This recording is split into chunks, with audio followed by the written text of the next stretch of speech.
The Drivers' World Championship of 1983 was decided in South Africa at the last of 15 Grand Prix after a superb season dominated by four men: Alain Prost, Nelson Piquet, René Arnoux and Patrick Tambay. With a crushing drive, Piquet became champion for the second time in 3 years. And here comes Piquet. Over the line goes the world champion of 1983. With 3 wins, Piquet won the championship in his Brabham BMW by being the best driver in a superb car, even though Renault's Alain Prost won more races than he did. But, leading the championship and challenging Piquet for the lead in Holland, Prost made a driver error which effectively destroyed his chance of becoming the first Frenchman to become world champion. In the long 5-month layoff, every team's been furiously building and testing new cars to satisfy revised regulations which ban refuelling stops like this one in Brazil, which cost Keke Rosberg second place.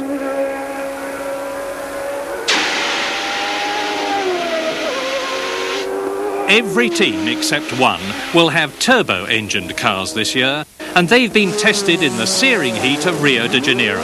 Ferrari's superb new V6, the Honda-powered Williams, a totally new V6 Renault, McLaren with its TAG turbo engine,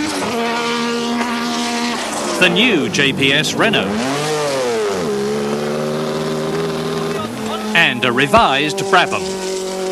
World champion Nelson Piquet stays with Brabham for a 6th year, and he's joined by Italian Teo Fabi after a year of great success in American racing.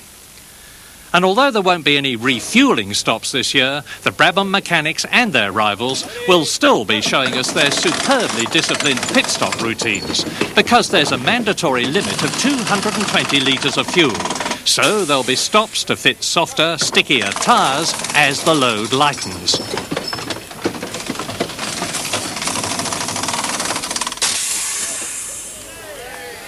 At the Brabham factory in Chessington, the brilliant Gordon Murray, initiator of so many innovative Grand Prix developments, has evolved the new Brabham BT53 with his engineers, and they've built 5 of the new cars for the first Grand Prix in Rio. What's been necessary to accommodate the new 220 litres fuel limitation? Well, I think almost everybody's had to adjust the monocoque for the tank size. In our case, for instance, our tank last year was too small because the car was designed specifically to do half a race. So that's a small adjustment. That hasn't really caused any problems. And on the engine side, people have had to look into they've done more work on fuel consumption. Are there going to be any handling or weight distribution problems as a result of more fuel? Not really. It might catch a few people out, I suppose, because we haven't run full tanks for so long, but it shouldn't cause any new problems. We've had to deal with this sort of fuel load before. Well, if the design changes are fairly straightforward as far as you and your competitors are concerned, what effect is this fuel situation going to have on race tactics? I think that's where the big change is going to be. Race tactics and race procedure is going to be very, very interesting, and lots of spur-of-the-moment decisions on tyres and fuel loads and the way you drive the car at the beginning of the race relative to the end of the race. That's going to be very different this year, and very interesting, I think. For Ferrari, Michele Alboreto joins René Arnoux to become the first Italian to drive for the team since 1973. The great 86-year-old Commendatore Enzo Ferrari has personally supervised the testing of his new cars at his magnificent private track at Maranello, where Alboreto has been every bit as quick as his French teammates. Ferrari won the Constructors' Championship last year, and their new car, designed by British engineer Dr. Harvey Postlethwaite, makes its predecessor look like a truck. It's lighter, more powerful, handles better and uses less fuel. Ferrari will take a lot of beating this year.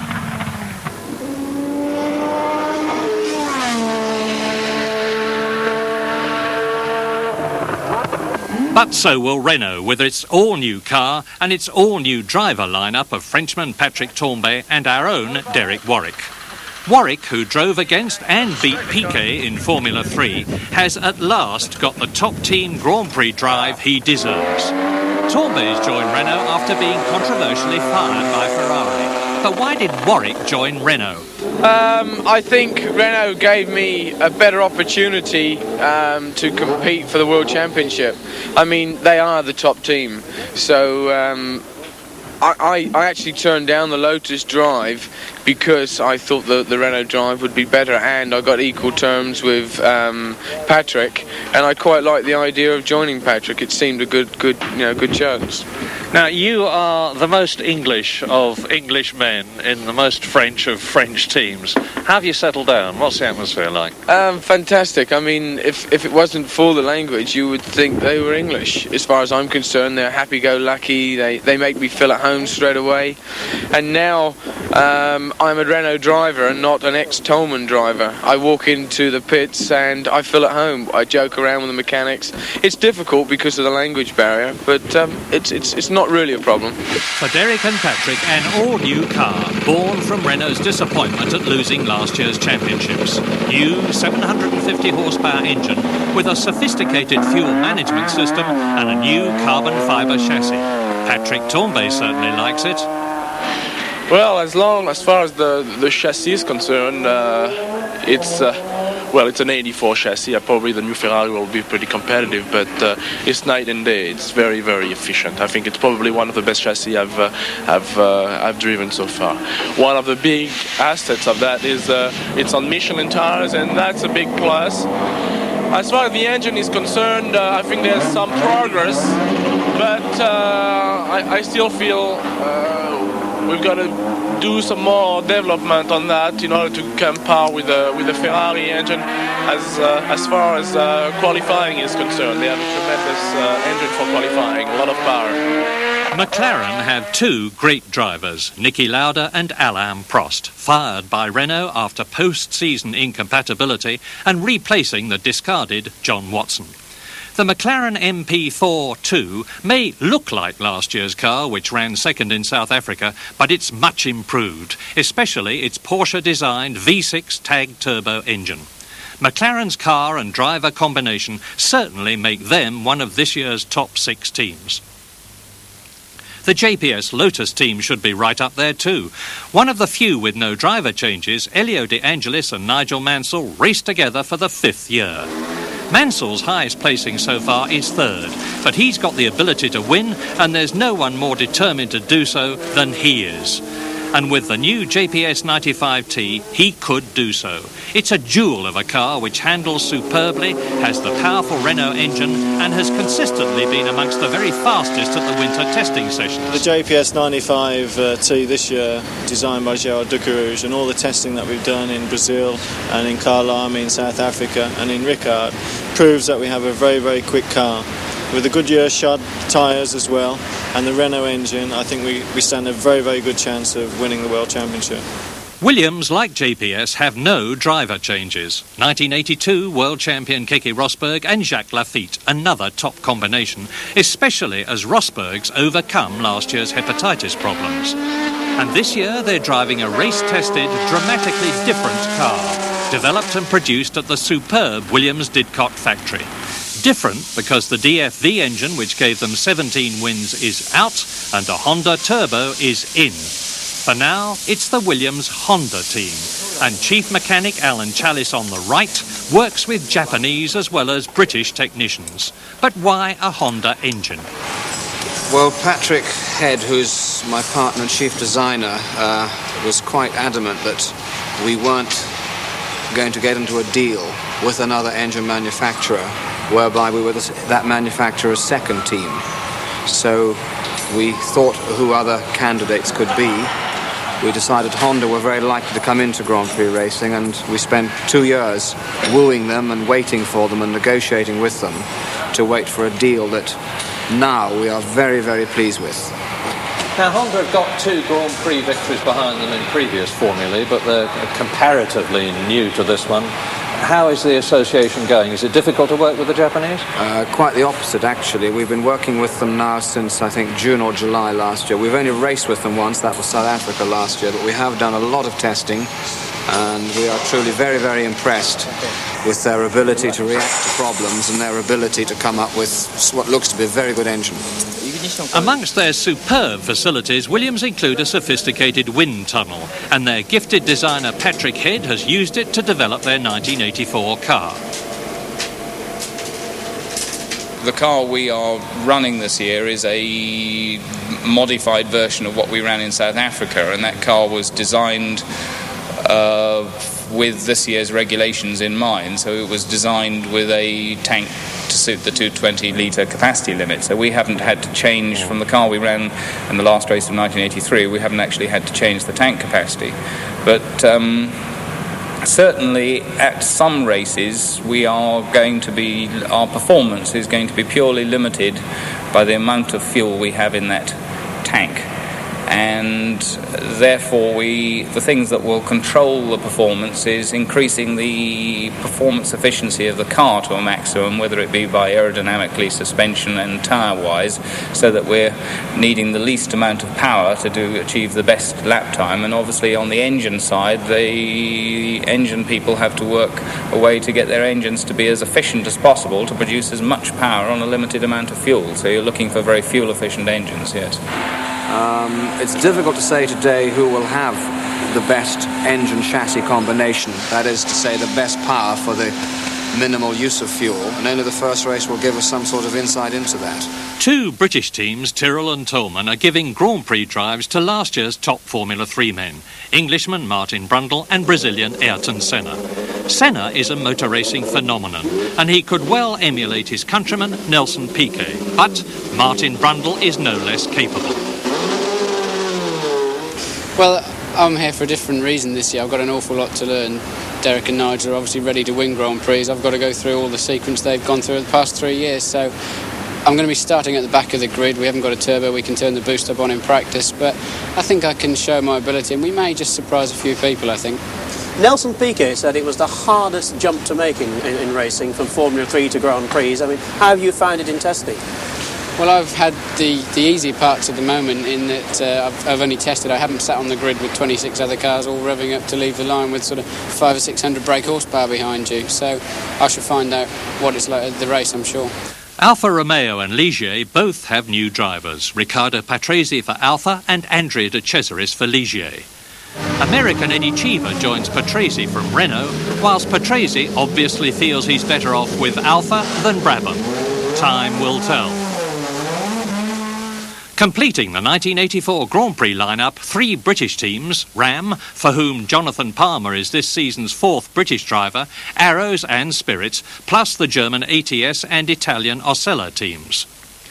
Britain's hopes for the Drivers' World Championship must be for Nigel Mansell and Derek Warwick to do well, and they certainly could. Tomorrow, in Rio de Janeiro, the world's top teams and drivers start a 7-month worldwide struggle for supremacy. With new regulations, new cars and new drivers, there's never been a more unpredictable season. But of one thing I'm sure, and that's that 1984 will be the best year of Grand Prix racing there's ever been. And you'll be able to see the first Grand Prix of the new...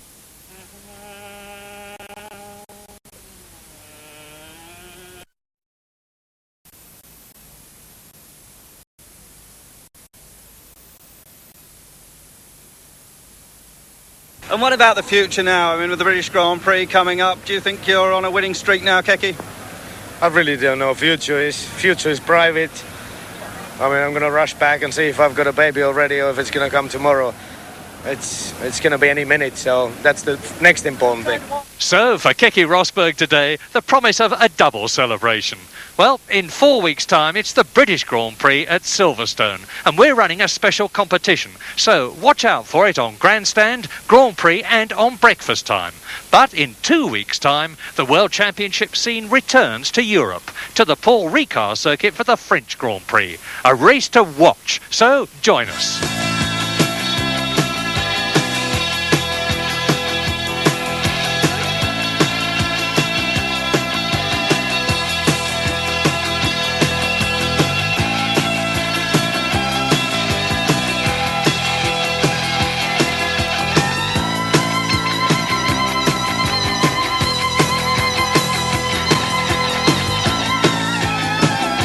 final one of the season being won by his Williams teammate Keke Rosberg.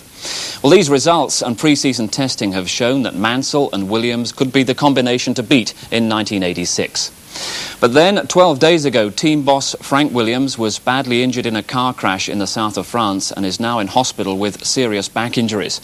We got Nigel's reaction just before he flew out to Brazil. Frank worked and ran my car, really, all last year. And it's through Frank's efforts that really I had the success that I did do. It's not only going to be a great loss for the team, but a personal one for me. But on saying that, we are a big company. We are set up very, very well indeed. We will close ranks. We have already put Plan B into operation with Frank's approval. And the best thing that Williams can do, and myself and Nelson Piquet, is get the success that the team, and especially Frank, deserves to get him on the road to success. Well, if Frank Williams needs any more inspiration in his fight for recovery, it's the example set by Mansell himself, battling against serious injury to at last reach the top. Before Frank's accident, we talked to Nigel at his beautiful home on the Isle of Man. Now he's a Grand Prix winner and very possibly our next world champion. He's the local hero every time he returns to the small fishing village of Port Erin.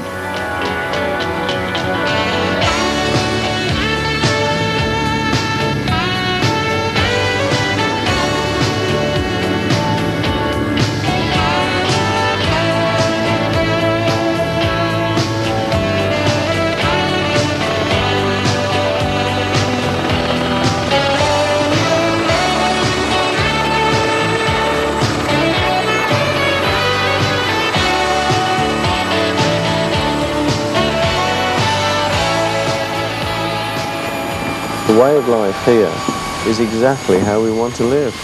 It's just, I mean, I can't think of another word for it. It's just super. It's fantastic.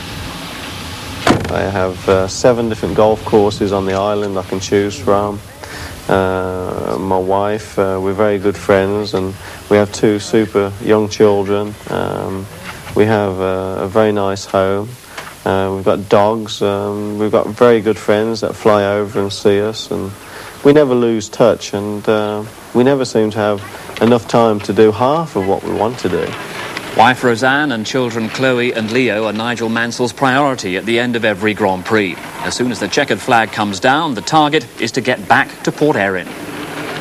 Yeah, I think there's a few locals that, they sort of get up on the Monday morning after watching Grand Prix on television, and they see me in the morning shopping or out with my wife, and they just can't believe I'm back. The perfect setting there, Nigel, and as we're going to see, you've got the equipment here to stay in perfect shape as well. Come on.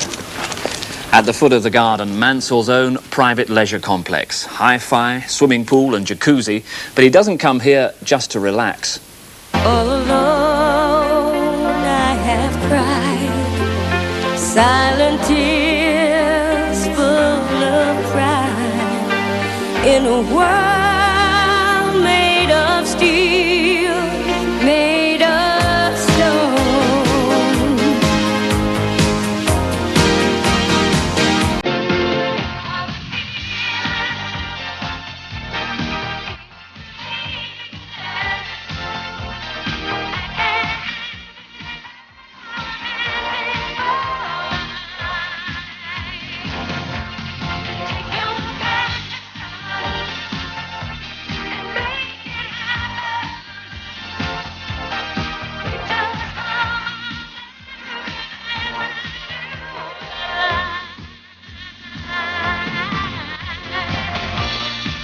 The complex heated to the high 80s, Rio kind of temperatures. The exercise is duplicating the kind of battering that the body suffers in a modern Grand Prix car.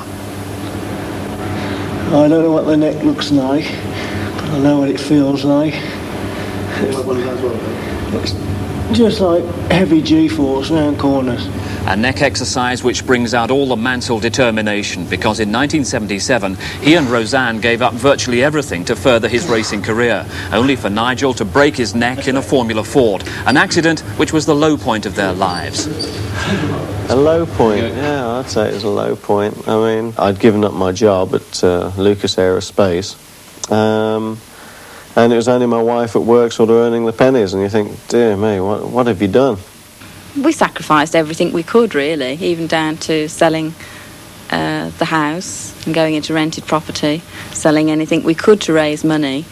We went into it to give it the best that we'd got, and we did, you know, we went the full way. What was the darkest time? Was there a point when you thought, well, maybe we're not going to make it? He'd finished his job, he'd packed his job in, and not long afterwards had this accident, and yes, we didn't quite know where we were going then. It took me a long time to recover from that.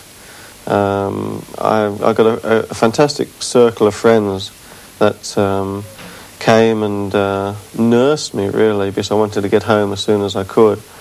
And I'll never forget them taking me walks like a dog, you know. I mean, I'd have one on either side because I didn't have any sense of balance, and it was weeks before I could walk properly.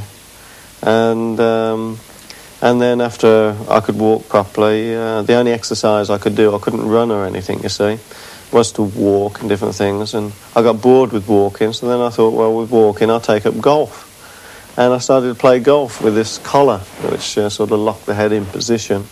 And it was very, very good, because the one thing in golf you don't want to do is move your head, so it was good.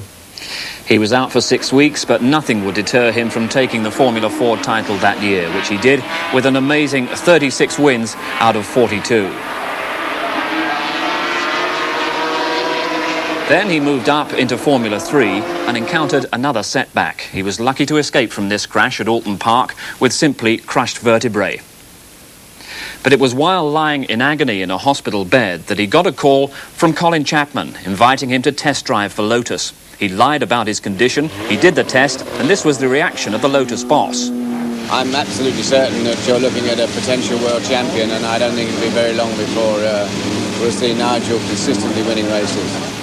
Chapman's untimely death seemed to take the momentum out of Mansell's career, but Monaco in 1984 saw him apparently poised for his first win. That mistake in the wet cost him victory, and the critics were over hasty to judge that he had neither the patience or the experience to be a winner. All the more satisfying then at Brands Hatch last September, when the experienced men, including Williams teammate Keke Rosberg, threw it all away, offering Mansell a victory which this time he took with great composure. The move to Williams had plainly revitalised his career, and after 6 years and 72 Grand Prix, Nigel Mansell was a winner. And Nigel Mansell has won the Grand Prix of Europe. He is exultant, he is exuberant, and he's got every justification to be. Nigel Mansell, be very careful with Nigel. A long time coming, but it was followed immediately by victory in the next Grand Prix in South Africa. It all led to a very relaxed winter indeed in Port Erin.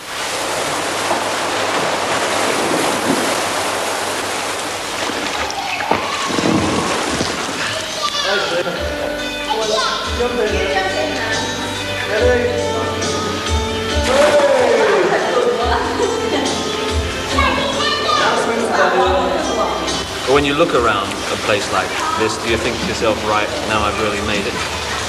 No, I don't think so. I think you haven't made it until you're at the top of your sport, and the top of our sport is being world champion, and that's what we're aiming to do all the time. But I just feel now that we've accomplished a personal goal in having a home such as this, which is sufficient and very enjoyable for the family and friends that we have. And I think it's wonderful for the children. I never had it when I was young, and I'm very pleased that I'm able to supply them this kind of environment.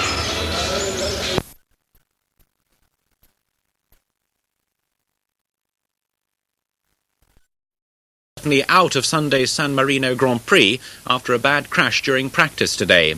Piquet, the teammate of Britain's Nigel Mansell, suffered concussion and was taken to hospital. Piquet had already set the fastest lap time in practice when disaster struck on the 170-mile-an-hour Villeneuve bend on the fast San Marino circuit. The Williams went completely out of control. It lost at least one wheel and was extensively damaged. The crash came 7 months after teammate Nigel Mansell's smash in the crucial Australian Grand Prix last year.